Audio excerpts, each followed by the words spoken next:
اور اسلامی سال کے پہلے مہینے کی ابتدا محرم الحرام سے ہوتی ہے، جس کی ابتدا ہونے جا رہی ہے۔ اسلامی سال کی اختتام 10 ذی الحجہ میں قربانی سے ہوتا ہے، اختتام بھی قربانی سے اور اسلامی سال کی ابتدا بھی قربانی سے۔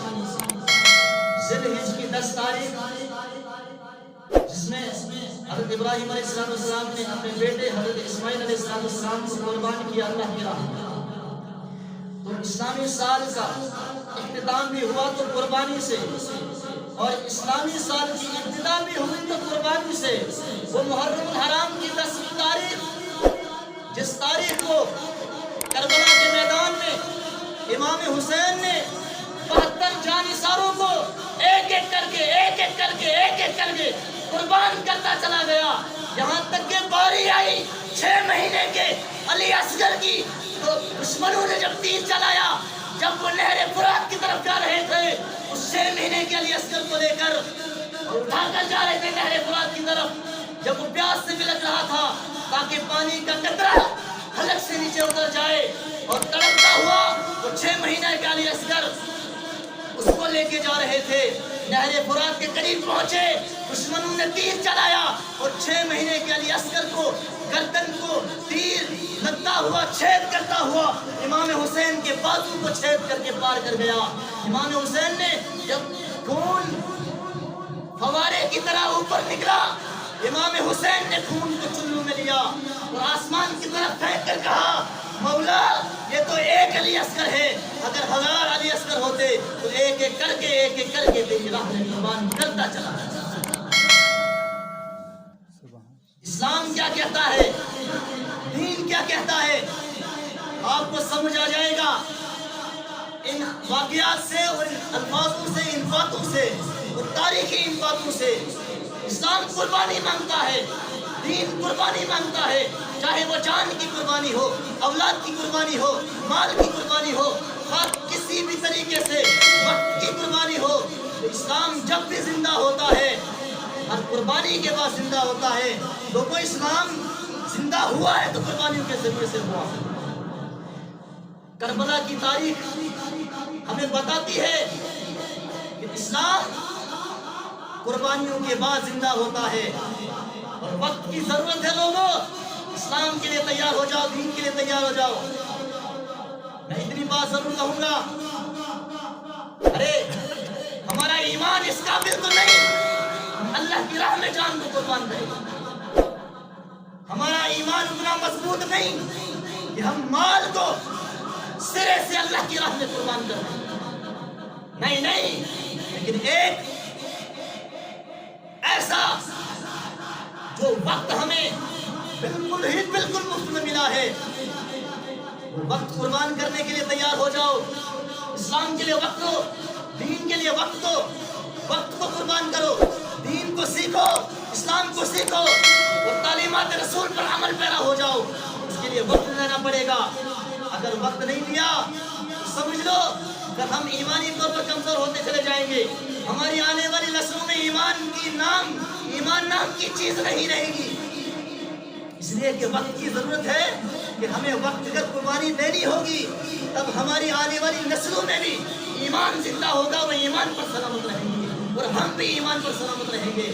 جس طرح کا ہمارا یہ ویوہار ہے، جس طرح سے ہم کر رہے ہیں، نہ ہمیں قرآن کی فکر، نہ تعلیمات رسول کی فکر، نہ نمازوں کی فکر، نہ قبر کی فکر، نہ آخرت کی فکر، نہ اسلام کی فکر، نہ دین کی فکر، نہ اپنے آپ کی فکر۔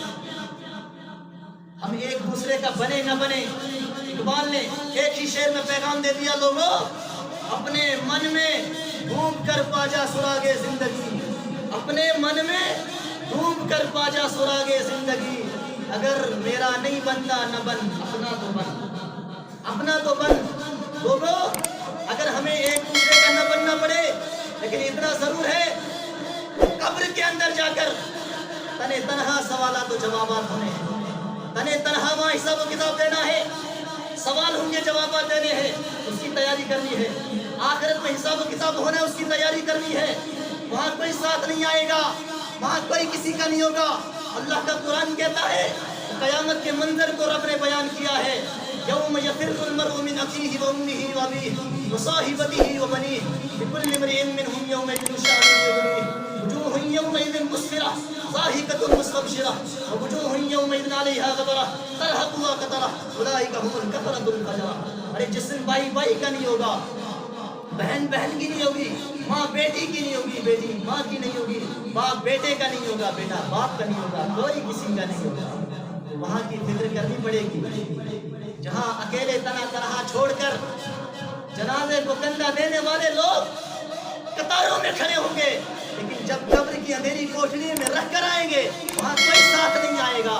وہاں ساتھ آئے گا تو اپنے اعمال ساتھ آئے گا، وہاں ساتھ آنے والی چیز فکر ہے، وہاں ساتھ آنے والی چیز دین پر کام کرنا ہے اور دین کے لیے کھڑے ہونا ہے۔ وہاں پر کام آنے والی جو چیز ہے وہ اسلام کے لیے قربانی دینی ہے۔ اگر یہاں رہ کر دنیا میں رہ کر اللہ کو راضی کیا ہوگا، جناب محمد عربی صلی اللہ علیہ وآلہ وسلم کو راضی کیا ہوگا، قبر کے سوالات و جوابات میں آسانی ہوگی، حساب و کتاب میں آسانی ہوگی۔ ہاں ہمیں فکر کرنی پڑے گی آخرت کی۔ ہم دنیا کی محبت میں گم ہو گئے ہیں، اس لیے لوگوں دنیا کو چھوڑ کر اسلام کو ترجیح دینی ہے، دین کو ترجیح دینی ہے۔ اگر ہم نے آج جس حساب سے ہم چل رہے ہیں اور یہ جو دور، اس نازک دور سے ہم چل رہے ہیں، یہ نازک دور ہم سے کیا کہہ رہا ہے؟ ہم دنیا میں گم ہو چکے ہیں، ہم دنیا داری میں گرفتار ہو چکے ہیں۔ ہم نے اسلام کو فوقیت نہیں دی، دین کو فوقیت نہیں دی، دین کو ترجیح نہیں دی، اسلام کو ترجیح نہیں، دنیا کو ترجیح دے رہے ہیں۔ ہاں دنیا کو ترجیح دے رہے ہیں، جس دنیا کو چھوڑ کر جانا ہے۔ کون آیا جو ہمیشہ جا رہا؟ نہیں، کوئی نہیں رہا، سب کو اس دنیا سے چھوڑ کر چلا جانا ہے۔ یہ دنیا فانی ہے۔ قرآن کریم کی آیت کریمہ میں نے تلاوت کی، امام حسین نے سارے خانوادے کو اللہ کی راہ میں قربان کیا۔ کس کے خاطر؟ دین کے خاطر، اسلام کے خاطر۔ ہاں اپنے نانا کے دین کو زندہ رکھنے کے لیے سارے کا سارا خانوادہ اسلام کے لیے قربان کیا۔ ان کے لیے اللہ نے کیا ارشاد فرمایا؟ جو اللہ کی راہ میں قربانی دیتے ہیں، جو اللہ کی راہ میں قربان ہونا جانتے ہیں، جو اللہ کی راہ میں قربان ہوتے ہیں، ان کے بارے میں اللہ کا قرآن کیا کہتا ہے؟ وَلَا تَقُولُوا لِمَنْ يُقْتَلُ فِي سَبِيلِ اللَّهِ أَمْوَاتٌ بَلْ أَحْيَاءٌ وَلَٰكِن لَّا تَشْعُرُونَ۔ فرمایا جو لوگ اللہ کی راہ میں قربان ہوں گے، جو قتل کیے جائیں اللہ کی راہ میں، اللہ کے لیے، دین کے لیے، اسلام کے لیے، فرمایا وَلَا تَقُولُوا لِمَنْ يُقْتَلُ فِي سَبِيلِ اللَّهِ أَمْوَاتٌ، فرمایا انہیں مردہ مت کہو، انہیں کیا مقام ہے، انہیں مردہ نہ کہو، بل احیاء ولکن لا تشعرون، بلکہ وہ کیا ہیں؟ بل احیاء، بلکہ وہ زندہ ہیں، ولکن لا تشعرون، اور تم ان کی زندگی کو سمجھ نہیں سکتے، تم ان کی زندگی کو نہیں سمجھ سکتے۔ وہ زندہ ہے، جو اللہ کی راہ میں قربان ہو، جو اللہ کے راستے میں قتل کیے جائیں، انہیں مردہ مت کہو، وہ کیا ہے؟ وہ زندہ ہیں، اور تم ان کی زندگی کو سمجھ نہیں سکتے۔ اور دوسرے مقام پر کیا کہا؟ تم مردہ مت کہو، بل احیاء، فرمایا تم مردہ مت کہو۔ دوسرے مقام پر ارشاد فرمایا وَلَا تَحْسَبَنَّ الَّذِينَ قُتِلُوا فِي سَبِيلِ اللَّهِ أَمْوَاتًا بَلْ أَحْيَاءٌ عِندَ رَبِّهِمْ يُرْزَقُونَ، فرمایا جو اللہ کے راستے میں شہید ہو جائیں، جو اللہ کے راستے میں قربان ہو جائیں، فرمایا انہیں مردے کی بات تو دور کی، فرمایا انہیں مردہ گمان بھی نہ کرو، بل احیاء عند ربهم يرزقون، بلکہ وہ زندہ ہیں اور اللہ تبارک و تعالیٰ کے یہاں سے انہیں رزق ملتا ہے۔ کیا زندگی ہے! ارے یہ فانی زندگی تھی، جاویدانی زندگی حاصل کی، وہاں جو ابدا کی زندگی، کیا سودا ہے! ارے فانی زندگی کو قربان کیا، جاویدانی زندگی حاصل کی، ارے ناقص زندگی کو قربان کیا، کامل زندگی حاصل کی، ارے یہ ادنا زندگی کو قربان کیا۔ یہ کیا ہے؟ ارے کامل زندگی، اعلیٰ زندگی حاصل کی، جہاں ہمیشہ رہنا ہے، جہاں ابداً ابدا رہنا ہے، جہاں جنت ہے، جہاں جنت میں نہریں ہیں، ارے اللہ کا دیدار ہوگا، رسول اللہ صلی اللہ علیہ وسلم کا دیدار ہوگا، وہ زندگی بھی کیا زندگی ہے، وہ اس فانی زندگی کو انہوں نے قربان کیا تو اللہ نے وہ مقام دیا، فرمایا انہیں مردہ نہ کہو جو اسلام کے لیے قربان ہو جائیں، بلکہ وہ زندہ ہے اور اللہ کے یہاں سے انہیں رزق ملتا ہے۔ تو کربلا کے میدان میں امام حسین نے سارے کھانے والے کو قربان کیا، کس کے خاطر؟ میرا پیغام یہ ہے لوگوں، فکر پیدا کرو، اسلام ہم سے کیا کہتا ہے، دین ہم سے کیا کہتا ہے، اسلام کس چیز کا نام ہے، دین کس چیز کا نام ہے، اسلام کا پیغام کیا ہے، دین کا پیغام کیا ہے؟ ان کو دین کو زندہ کرنے کے لیے قربانی دینی پڑے گی۔